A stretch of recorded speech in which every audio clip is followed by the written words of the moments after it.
I'm Julianne Akers. I'm a reporter here at the Nashville Post, and today I'm going to be talking with several leaders in higher education here in Nashville.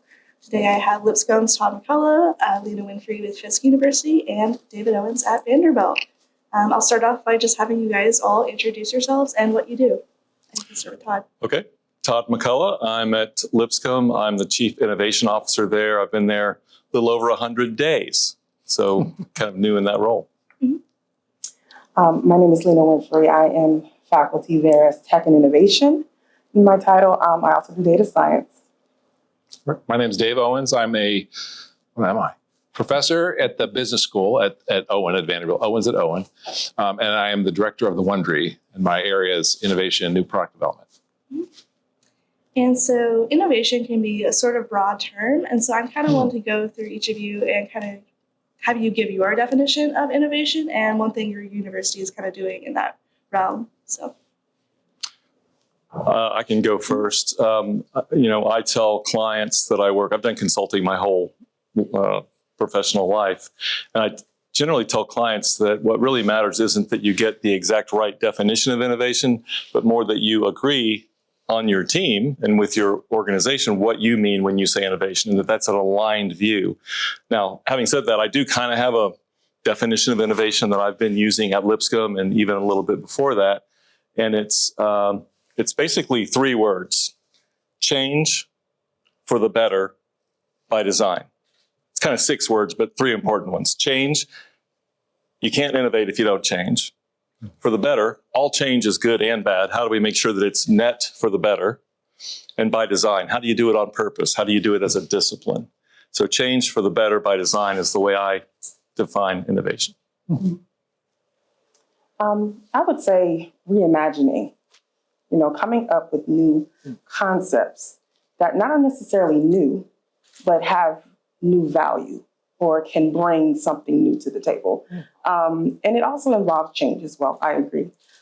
Because it could be that in some cases you may have a place where things are working smoothly, but it could be better. So innovation to me is reimagining those spaces. All right. We said change and innovation, so my quip is change is when they do it to you, innovation is when you do it to them. But it really is the same thing. I use that a lot, actually. Well, and so for me, these in teaching in this area, you have to really make a distinction between creativity and innovation. Those are things that are sort of really, I'd call it boxed up, kind of inter-confounded in a way. And so for me, innovation is creativity that has been implemented, and that it's something that is new, but it has to have been implemented and adopted. And so that there is a change in the world that you can see because of that. There's a process of getting to there, but then if I say an innovation, I mean something that's been implemented in that way. Yeah, and what are some things your respective universities are doing in the world of innovation?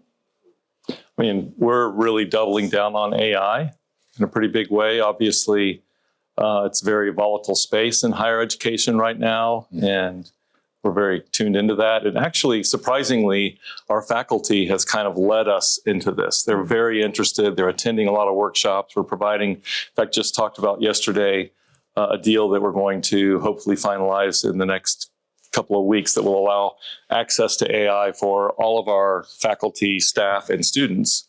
And the students was kind of the hard part to get that all as a part of the deal starting this fall. So I would say AI is our area of really try to get out and figure out what is new, what is next, what is change for the better by design in that space. I would say AI as well, but data first. For us, we utilize hackathons in more ways than one. I don't know if you guys know, but industry is now taking on hackathons for their companies so that they can envision new things to do within the company and find out from the individuals working in said company on what to do. So I believe we've been utilizing that as well. We've done transportation data that has absolutely transformed some of the things happening in Nashville, as the mayor has taken on some of the issues we brought up with Vigo. So I believe that hackathons do lead to more innovative work with AI so that we can all use this information. Yeah. I think for us, for Vanderbilt, for a long time, we were really trying to be proper research university, like doing research and research funding and the kind of things that research universities do. And I think of late, we've been really trying to think about, if we're really good at research, we're not very good at, research is discovery, that the part that we're not so good at is the innovation part, sort of the implementation part. And so we have lots of insights like, oh, this would save someone's life, but then we write a paper about it, then we go write another paper about it, then we go write another paper about it. It's like, wait a minute, you have to save someone's life. You said that this thing could do that. And so what we're trying to do is trying to change a little bit of our academic culture. Discovery matters, of course, that's where things start, but then also then what is the net benefit of it? And so to go to value or to go to the how things are positive. And so for us, it's partly a mindset change around how do we think about these discoveries that we have and then support them into being. And the problem is that if you're really good at discovery, you're not really good at the other thing, because all your incentive systems, all your structures, all your promotion and tenure, all that stuff is bound up in being good at research. And so that's our struggle right now, is just trying to move there. So we do have a College of Connected Computing that's being launched. And so that's somewhere in data and AI and computer science and Internet of Things, all those things together. And there's going to be lots of possibility there. But there's still possibility in the School of Education, like how do we educate people, and these, even School of Music for that matter. There's lots of things going on in that way. I would put it all under the umbrella of how do we take discoveries and turn them into innovations. And we're seeing a lot of different offices of innovation and innovation hubs and alliances and different things pop up. I'm kind of wondering why you guys think, why now? Why are we seeing this kind of rapidly come to Nashville? So we can start with Todd, since LU Innovate just launched a few months ago. The newest, 100 days old and change. I think, one interesting observation already so far from our responses is you can see how each of these different settings, these different universities, brings a different context for innovation. So back to my first thing about innovation is kind of what it needs to be for you. And you need to, a really important part of that is to declare intent. What is your intent for innovation? And what is your definition for innovation where you are? And I think for us to try to do what Vanderbilt does, probably not the right fit. Yeah. But what's good for us? What's the right thing for us? And that's kind of where I've been focused. To answer your question, the president at Lipscomb, Candace McQueen, has been there 3 or 4 years. And I think the first few years, it was kind of setting the foundation for the jumping off point to grow. It wasn't so much about, let's really, pitch a huge vision well into the future. It was more about, how do I get my arms around this? How do I, kind of get the basis set so that we can take off? And that's why I came in when I came in, and the LU Innovate office was launched, because now we're ready for that. We've got the foundation set. We're strong, we're growing, we're in Nashville, this exciting town. We're ready to take off, and it's kind of in the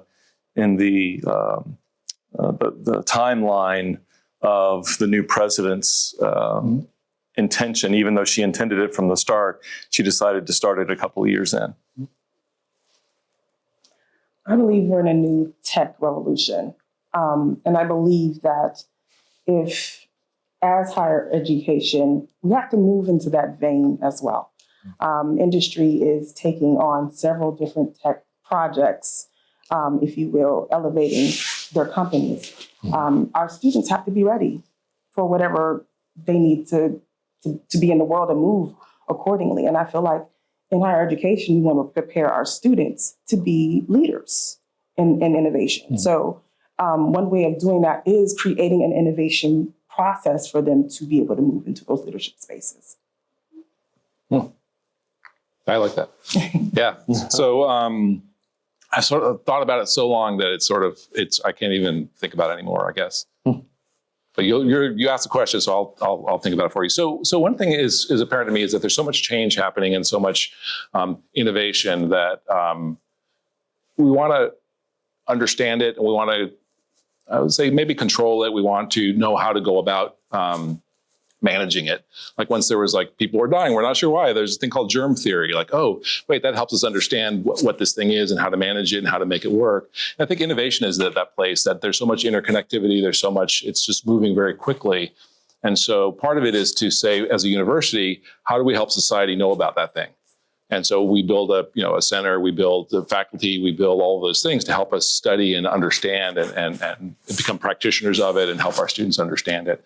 And part of that is, to me, is interesting. The deeper philosophical part was that there used to be things like Bell Labs and Xerox PARC, and there were a bunch of these sort of really big research labs that did innovation. They weren't at the discovery side; they were on the innovation side, but they're gone now. And the companies now, we're doing flash trading, and it's like from 1 millisecond to the next, your stock goes up or down based on certain things. So you can't really think about like how do we think like 10 years or 15 years into the future. And I think the universities are sort of stepping into that, or being forced to step into that, to sort of have that in between place between like what are the boundary conditions on the edge of a black hole? Like that's way out there versus sort of a much more, pragmatic, tactical thing of what's our stock price doing in the next millisecond. And there's some place in between there where someone has to take the insights and then figure out how they fit into society. I think universities are I don't know if we're being forced to it or we're being welcomed into it or we're being pulled into it, but I think we're trying to occupy a space there where we can help people understand what innovation is and how do you control it, but then also think long-term for the benefit of society of all these changes. How do we make sure they have a positive benefit, that there's something that comes out that we actually makes us better and more of what we want to be. Yeah. And with innovation, it can be hard to talk about innovation without mentioning AI, which you guys have already mentioned today. I'm wondering sort of how are universities utilizing AI, whether it be in the classroom or for research or for any other purposes? Maybe you want to go first? I don't I'll go. want to hog. We spent, it's sort of interesting like this ChatGPT that came out. We spent a lot of time at first sort of wagging our finger at students like, do not write a paper with this, do not, And then there were some famous things where I think where someone used ChatGPT to send a condolence email because after a mass shooting. And then, it was like all calamity. It's like, look how bad it is, look how terrible it is. And I think the realization now is that it is here. And we have to use it and we have to deal with it. And there are places where it is getting really, I think, beneficial. And so it's partly a question of whether AI, there used to be a term called e-commerce, which is like if you sold something online, you studied it, it was called e-commerce. I'm wondering and now there's no such thing because everything it's so ubiquitous, you don't even question it anymore. And so I'm wondering if AI is that. And so how we admit students, how we educate students, how we think about, what are the ethical applications of this. And I think I see on our campus that there's a fair amount of questioning of what are the applications of this, because we end up educating students who end up going into positions of power often, maybe it's 10 years from now, but they end up in positions of power. How do we make sure that they have the equipment to say like that's ethical, that's unethical, or that's a good use of AI, or that's not a good use of AI? And so I think we're still kind of struggling with what does it mean to educate someone in a world of AI? And so there's lots of little experiments going on, but I wouldn't say I don't know what the answer is to that. Maybe you do. I don't know. I don't know the answer. I will say I was actually brought into Fisk University when I was in the tech space. I'm virtual Winfree Data Analytics Consulting, and we do AI. And we also have local tech that is a training facility that has an LMS system where we're able to kind of pivot and move quickly where books can't always do that. So when we were brought on, curriculum was a part of what we taught. And so our students readily use AI, ChatGPT, but I do want to go back and say it's about your data because bad things in, bad things out. And we're learning that even as restructuring curriculum because, we were like, no AI, no ChatGPT. But at the end of the day, you can tell when somebody's using ChatGPT the wrong way. It's supposed to be a tool, a resource, if you will. It cannot do anything without you. Can't do anything without you. Even with the students, if a student doesn't normally talk in a specific way, and you're looking at their paper, if it's them or not, correct? So, so we're using the information of data to transform the curriculum, and even using agent AI to really train HR in different aspects of operations as well. So I think that is a really great time to be in the space of higher education. Yeah, that totally resonates with me. When I think about Lipscomb and where we're trying to go with AI, in one sense, today's point, e-commerce or just the internet. When the internet was new, it was transformational. I think AI is going to be pretty transformational. We never talk about the internet. We don't have internet task forces and AI is going to be the same way. There'll be no more AI task forces at some point. And one question is, how long will that take? You could argue both sides of that. But one thing that AI does, of course, is it just kind of makes all the best practices, which is past practices, all best practices are past practices, not next practices, available to everyone, everywhere for free. Well, that kind of brings up the bottom to where we all kind of know the baseline. State of the art's up, right? Yeah. But how do you differentiate from that? And how will our students differentiate from that? What becomes important in the future versus knowledge? Well, knowledge is going to be so available. What's going to be not available is, how do I build relationships, critical thinking, empathy, curiosity, all of these things that AI needs to be used effectively. So we want our students to come out more prepared in a world of AI than they would have been in the past. And like I say, our faculty is super excited about that. So for those of you that have worked as educators, I'm wondering how innovation is coming into building your curriculum for students at the universities, and how has that changed or not changed in the past couple of years? I mean, I'm excited about innovation in terms of education. My role at Lipscomb is not as a faculty member, although I will probably teach some classes over time. But I have taught with Dave for decades together, and we've collaborated at Vanderbilt a lot, actually. And I was a part of a group in Chicago, and there was another pioneering group in California that Dave was connected to, that were the pioneering places of kind of innovation as a discipline. How do you do innovation on purpose repeatedly? If you think about strategy, there was a time before strategy was a discipline. Marketing used to not be a discipline. Does that mean there wasn't marketing or strategy? Of course there was marketing and strategy, but we didn't codify it. And that's kind of what's happening with innovation now. Over the last couple of decades, particularly in the last decade, it's taken on a lot of speed. And so it's exciting to help people realize that this thing that's so nebulous and hard to describe and means something different to everybody can actually be codified in a way that's repeatable with methods and tools and approaches and mindsets that you can do on purpose. So I'm super excited about helping, our students understand innovation as its own discipline. And so that's, I get kind of pumped up about that. I'm kind of bummed that I'm not teaching right now. I have to help the university, and then I'm going to get teaching probably in next year. I too have been teaching for over a decade.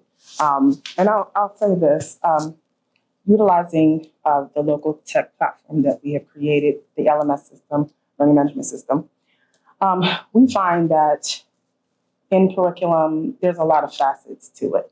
You need the personal touch, that is clear. I will always be an advocate of the personal touch. But also there's so much more now and so many more nuances that are a part of education. Using things like Agent AI, and I don't know if everybody's familiar, but that is a way for mentorship, a bot you tell the bot, hey, there may be some of the questions that the students may have. Here are some of the issues we've seen in the past. You give it all the data, and it then produces ways to mentor and move them through without you being there physically.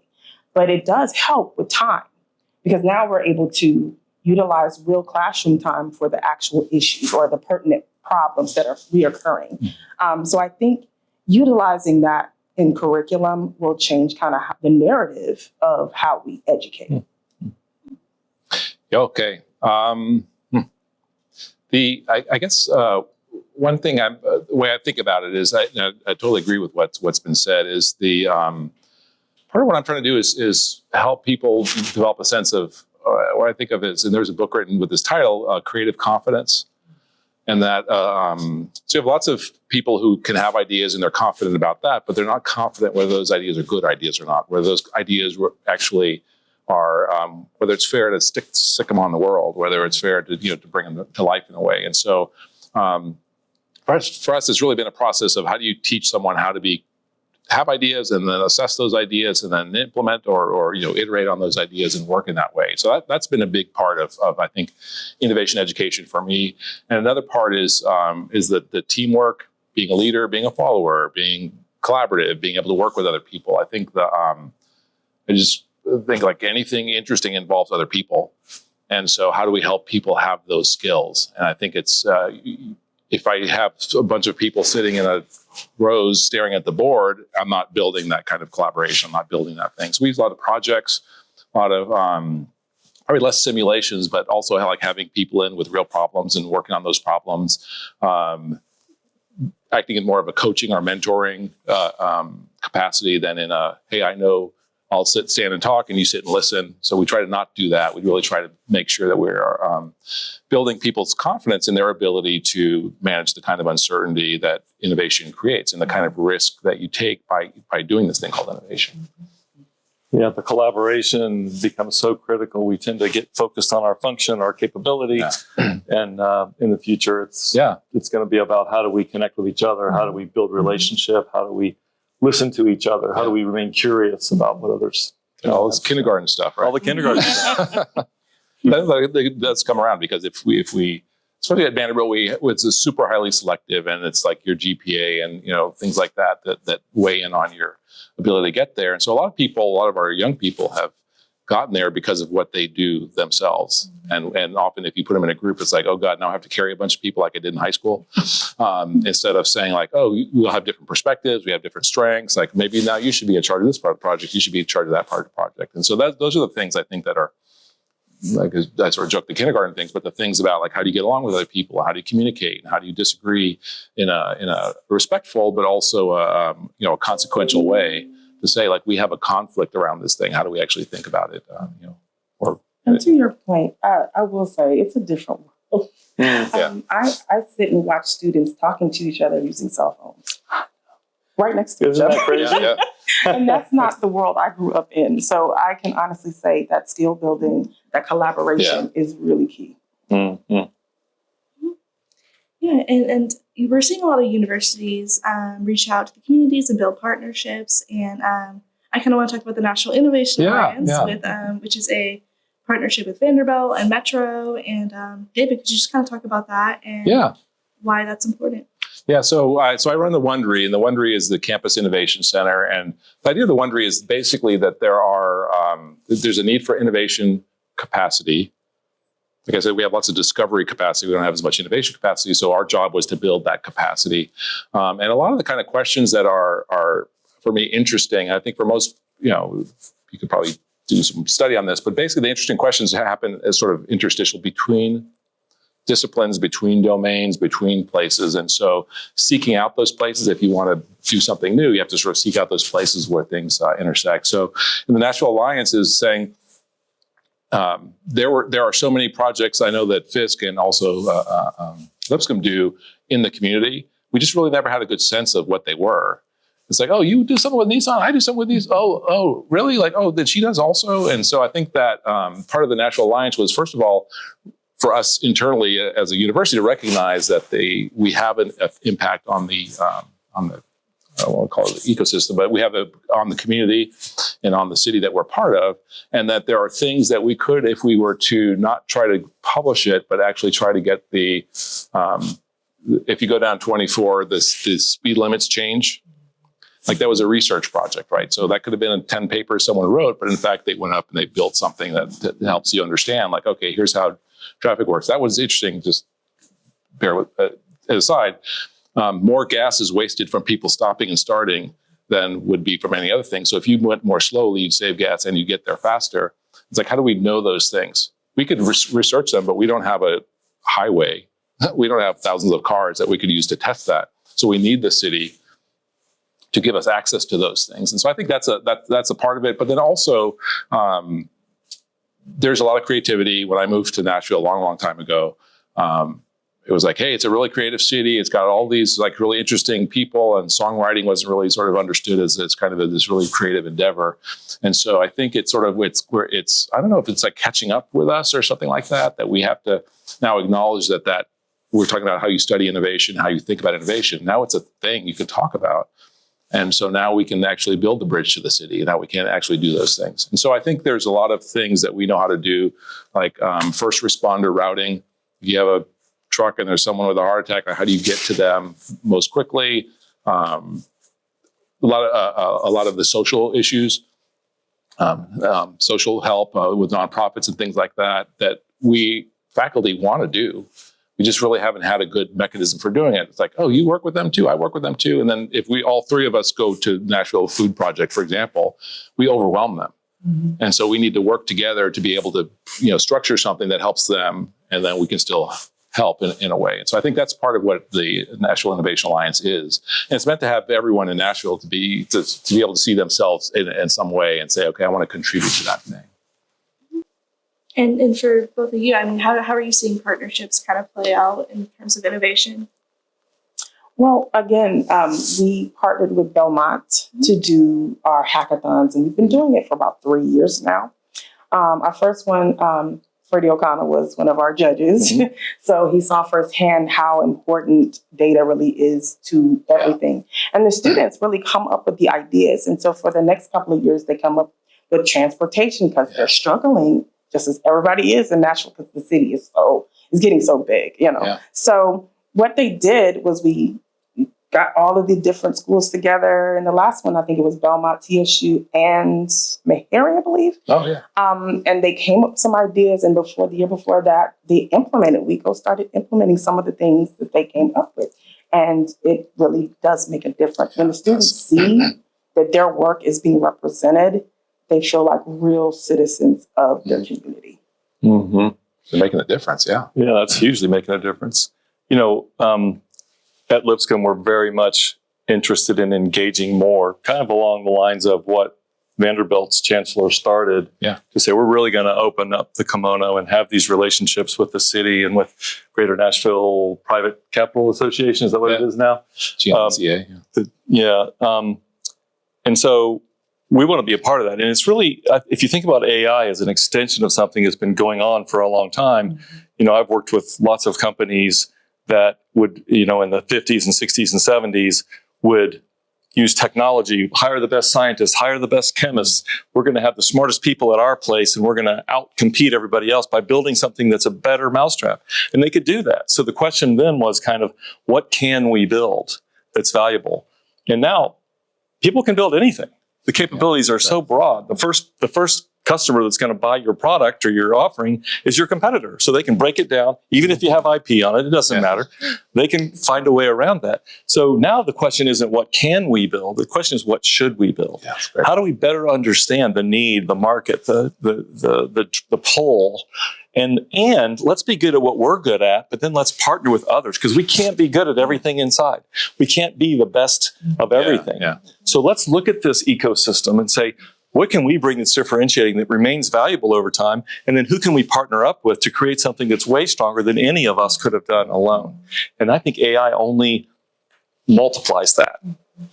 And, my students went in to the Wond'ry Innovation Students, and they learned about social innovation. To really do these hackathons in the first place. This is a starting point of it. So collaboration does indeed change everything. Yeah, I would point out also it's not trivial to interact with community and to build with community, especially if you think you're really smart and you have lots of good ideas. Like the first thing he goes, I'll come and fix you. I know how to fix you. It's like, no, we need to start with what do you think is better? And what do you see as the problem? And how do we do that? And so in the social innovation stuff, we're really trying to teach people, and it's students, but it's also faculty, it's also staff, and it's also community, how to live with problems and how to live long enough with a problem to be able to say, this would be a better outcome. This is the outcome we want. And then work with people to sort of negotiate that into being.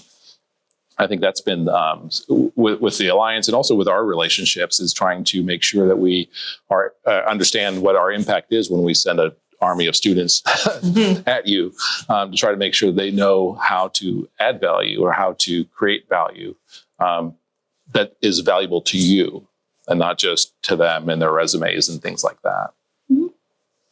Yeah, and I guess it's kind of been mentioned, but I'm wondering how innovation can sort of help with workforce development and training and things like that. Could you guys just talk a little bit about that? LMS, you go. Sure. So Local Tech is a workforce development platform. We have an apprenticeship model and we have USED model with Fisk students. We are right now in, KIPP schools we've added on for the fall. We will work with public high schools. We actually teach innovation and education and tech. And we are DOL certified. So that's Department of Labor. So when they finish in our apprenticeship, they go through, they teach the students, and then they're able to go out into the workforce and have that as their training. And that is, I believe, an ecosystem that we're trying to form because we do realize it all has to work together. It cannot just be one part. It's got to be the whole. And so using workforce in that way, combined with education and universities that come through the pipeline, I believe is a good way of helping in that regard. Yeah, we have a program running. It's interesting. It's federally funded. It's called CREST, the Coalition for Responsible Equitable Skills Training. And so there's, for example, a biotech lab. To be a biotech lab worker, you have to know things like, how to take temperature and don't sniff this and don't turn that knob and, those kind of things. The same things you'd have to know if you were working at McDonald's.